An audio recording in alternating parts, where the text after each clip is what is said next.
बात आज की चैनल के कार्यक्रम सुपर 30 में आपका स्वागत है। मैं हूं निपुण भार्गव और पेश है आज की 30 बड़ी खबरें। देश भर में मनाया गया इंजीनियर्स डे। युवाओं को नवाचार, तकनीक और विकास की दिशा में प्रेरित करने के लिए कई कार्यक्रम और सेमिनार हुए आयोजित। प्रशांत द्वीप समूह फोरम की बैठक में जलवायु संकट और सुरक्षा मुद्दे छाए रहे। चीन की भूमिका और साझेदार देशों के मतभेदों के चलते निष्कर्ष विवादित रहे। चर्चा का दौर जारी। भारतीय उद्योग परिसंघ ने राष्ट्रीय ग्लोबल कैपेबिलिटी सेंटर्स नीति बनाने का दिया सुझाव। 2030 तक $600 बिलियन की आर्थिक वृद्धि और 20 से 25 मिलियन नई नौकरियों के अवसर बनने की संभावना। जैसलमेर में 19 साल के मंजूर खान की मौत के मामले में पुलिस ने किया 9 आरोपियों को गिरफ्तार। विवादित रिश्तों और पारिवारिक झगड़े को बताया कारण। प्रधानमंत्री नरेंद्र मोदी आज 5 राज्यों के दौरे पर 71,850 करोड़ की परियोजनाओं का लोकार्पण और 3 नई एक्सप्रेस ट्रेनों को हरी झंडी दिखाकर रवाना करने का कार्यक्रम तय।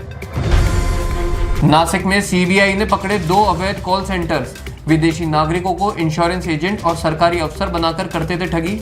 लगभग 60 लोग शामिल।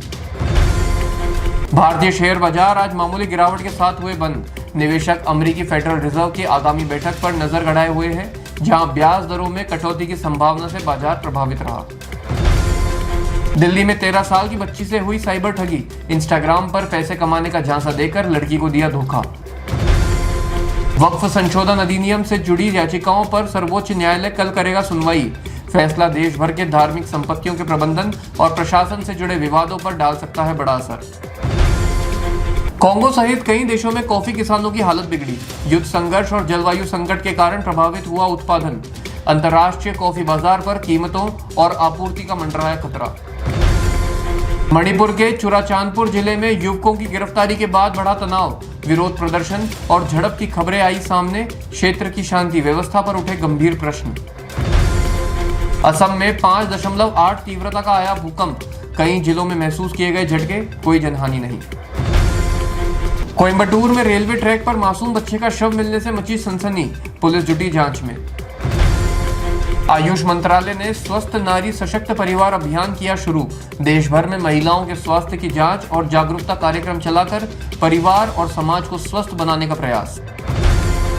चीन ने डोनाल्ड ट्रंप की संभावित 100% टैरिफ धमकी पर दिया करारा जवाब। कहा, अमेरिका की संरक्षणवादी नीतियां वैश्विक अर्थव्यवस्था को नुकसान पहुंचा रही है, जिससे तनाव और गहराएंगे।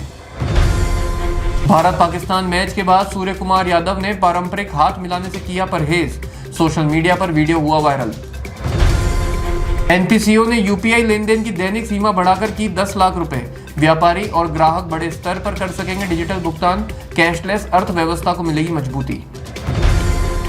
पंजाब नेशनल बैंक और बैंक ऑफ इंडिया ने घटाए मार्जिनल कॉस्ट लेंडिंग रेट्स। गृह, वाहन और व्यक्तिगत ऋण लेने वाले ग्राहकों को कर्ज की ईएमआई में मिलेगी थोड़ी राहत। पाकिस्तान से मैच जीतने के बाद सूर्य कुमार यादव ने दिया बयान। कहा, यह जीत पहलगाम हमले के पीड़ितों को समर्पित है। लंदन में बड़े एंटी इमिग्रेशन प्रदर्शन के दौरान पुलिस और प्रदर्शनकारियों में हुई झड़प। स्थिति बिगड़ने पर कई लोगों को लिया हिरासत में। प्रवासी नीतियों को लेकर गहराया विवाद। वीएनआईटी नागपुर में आज 23वां दीक्षांत समारोह हुआ आयोजित। सैकड़ों छात्रों को सौंपी गई बीटेक, एमएससी और पीएचडी की डिग्रियां। दिल्ली, मुंबई और अन्य महानगरों में सोने के दामों में रही हलचल। 24 कैरेट, 22 कैरेट और 18 कैरेट के लिए अलग अलग दरें घोषित। खरीदारों में बढ़ी उत्सुकता। वित्त मंत्रालय के उप सचिव की दिल्ली में सड़क हादसे में हुई मौत। बाइक अनियंत्रित होकर ट्रक से टकराई, मौके पर ही हुआ निधन।